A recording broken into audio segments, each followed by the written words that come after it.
Know that seventh grade student was, there was a school shooting, and I will change my mind because a suicide is the reason why these school shootings happen.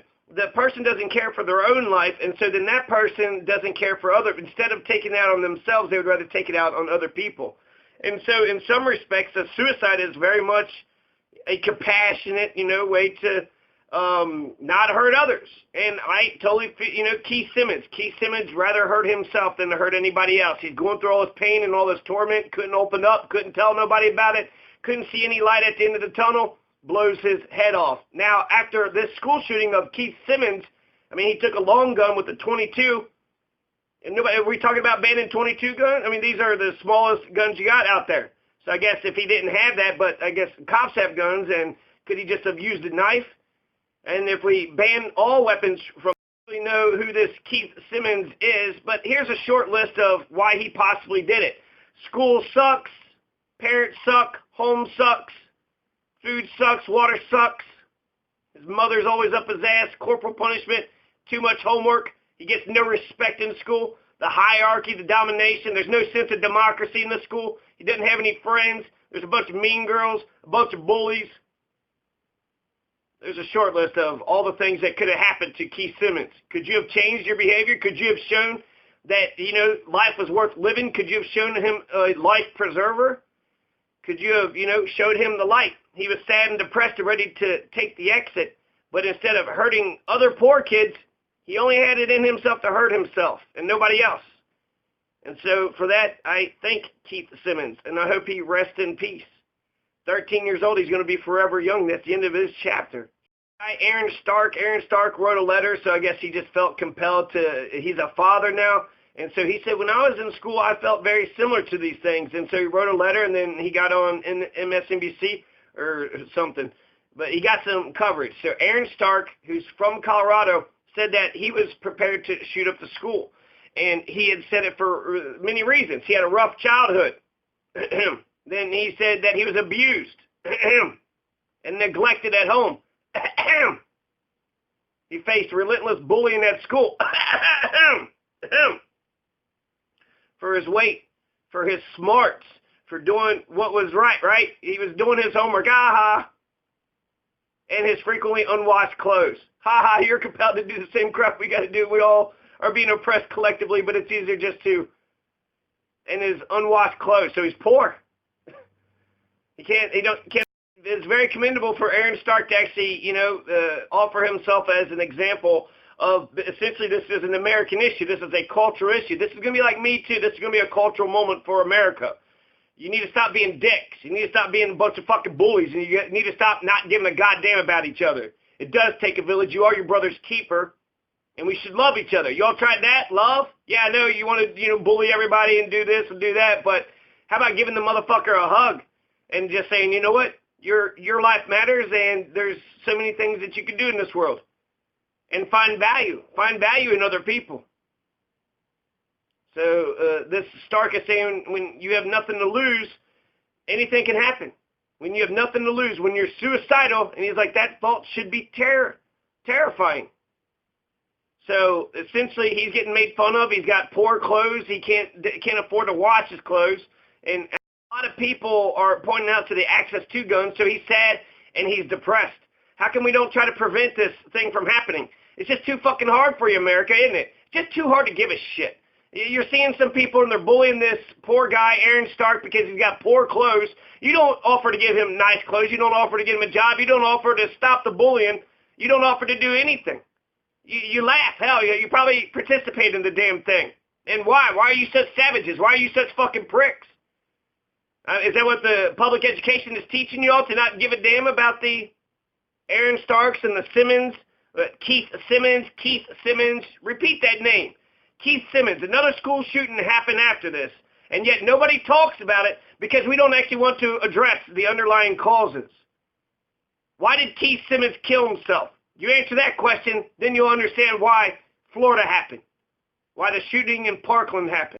It happened with Aaron Stark, right? He's a father now and he has kids, so clearly he didn't go through with he was depressed a lot. He was depressed often. And the MSNBC is really pushing about the access to guns.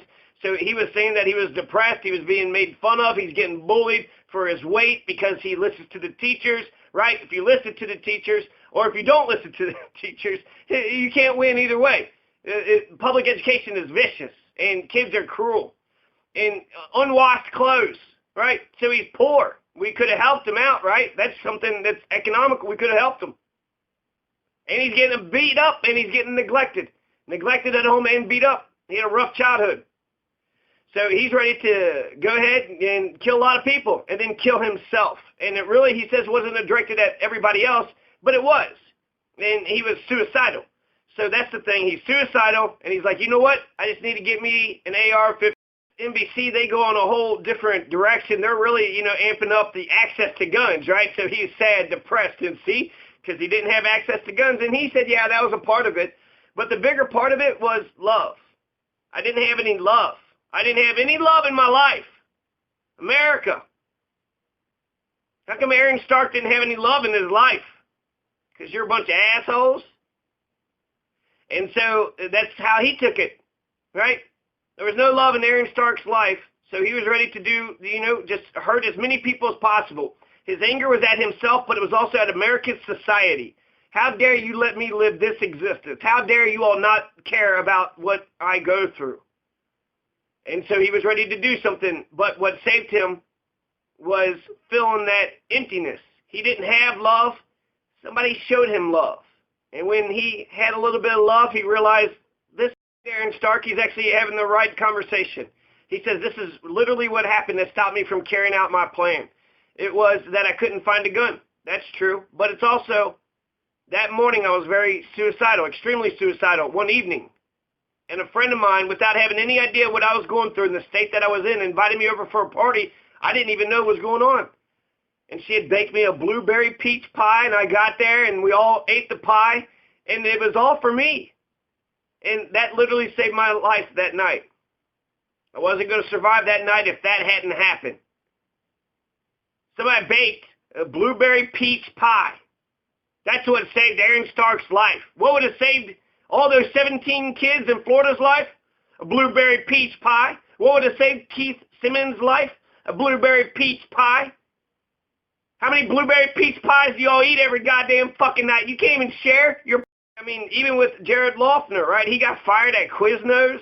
Could you imagine that? And then the manager's like, he just was a total different person. And then he volunteered at a local animal shelter. He's walking dogs, but then the owner's like, oh, you're not allowed to walk them over there. Well, why not? Just do as I say, you piece of... He's doing something nice, so he gets fired from walking dogs, gets fired from Quiznos. He's going to the University of Arizona. He was 21. So anyways, the only one that actually said why they did what they did was the Virginia Tech shooter, right? He wrote a letter, he wrote a manifesto, he gave it to the media, and he really just hated American society. And so with any suicides, I think that's a loss of society also. What drove Keith Simmons to kill himself? And I think it will be the same reasons for all of them. For Aaron Stark, for the guy in Florida, for the Virginia Tech shooting. The Virginia Tech shootings word, so, trigger warning. But essentially, this is what he felt, that he was driven to do this and that he had no other option. And so, God, what the hell, were the people in Virginia Tech, how bad were they bullying this poor guy? So he was sitting there saying, you forced me into a corner. You gave me only one option. For him, this is the only one. You loved to crucify me. You loved inducing cancer in my head, terror in my heart, and ripping my soul all this time. We're a bunch of rich kids, a bunch of debauchery, deceitful charlatans. And he was going to be the savior of the oppressed, the downtrodden, the poor, and the rejected against these debauched rich kids and these deceitful charlatans. So April 18th, 2007, he sends NBC News a package that's time-stamped between the first and second shooting episodes. There's an 1,800-word manifesto, photos. He had 27 digitally recorded videos of why he did what he did. So, just like the Waco thing, they don't actually put their message out. They want it to be heard. We heard the thing, right? We heard the main message, but the precision. So I think the motive actually very much matters. Do we want to stop these mass shootings?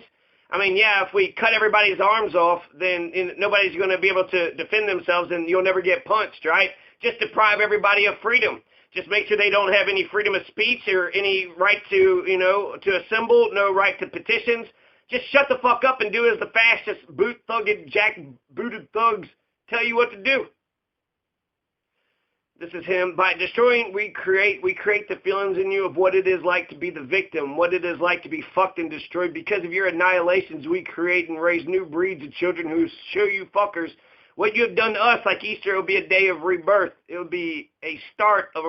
Mr. Cho, this South Korean, was very into Jesus. Like Easter, it will be a day of rebirth. It will be a start of a revolution of the children that you fucked. You have never felt a single ounce of pain your whole life. Thus, by destroying you, by giving you pain, we attempt to show you responsibilities and meanings of other people's lives. The blood of the innocents should never be shed, but the wicked we shall spread our wings and strike. We do not want the weak, the defenseless, or the innocent, but the sadistic, the corrupt, and the wicked who prey and rape from the weak, the defenseless, and the innocent. We will seek and demolish them until our last breath. You life-takers may have succeeded in raping our souls and shattering our dreams, but mark our words. The vendetta you have witnessed today will reverberate throughout every home and every soul in America and will inspire the innocent kids that you fucked to start a war of vendetta. We will raise hell on earth that the world has never witnessed, millions of deaths and millions of gallons of blood on the streets. So it's some sick shit, some, real sick shit. It is the same. It does seem like, Donald might be giving some red meat out there. He might actually do the background checks and stopping the bump stocks, and then the background checks, like I said, bump stocks, and then the age limit. He was going to raise the age limits for the purchasing of guns. So Mr. Second Amendment is taking away your guns. You listening, Trump supporters? He's taking away your guns. He's taking away your gun rights. And, I respect anybody more progressive and liberal than me. I just hope that the progressives will also tack on homelessness. That's something, not only homelessness and health care, universal health care, paid sick leave, but how about suicides? How about, learning to bake people some blueberry peach pies when they're sad and depressed and giving them something to live for? Why don't you try to be kind to each other? You're a bunch of Christians, right? So it should become easy. Way back to the beginning. So from Aaron Stark to the Keith Simmons that killed himself, to Nicholas Cruz, the South Florida shooter, to the Virginia Tech shooter that was way worse. He was way worse, and he expressed himself very clearly. We know exactly why he did what he did, and it's the exact same reason that Aaron Stark was ready to do what he did. He's being made fun of. He's being abused. He's being bullied. He's being neglected. He's being insulted because he's doing his schoolwork. So he's doing what he's supposed to be doing, yet he's getting made fun of it for it. And then the teachers don't realize it because they're bullies themselves. They're oppressing 100% compliance. And then the corporal punishment at home, he had unwashed clothes, so he's poor, so he was humiliated on a day-to-day basis. He's embarrassed. We could have helped these, we could have helped wash his clothes, help him get some new clothes.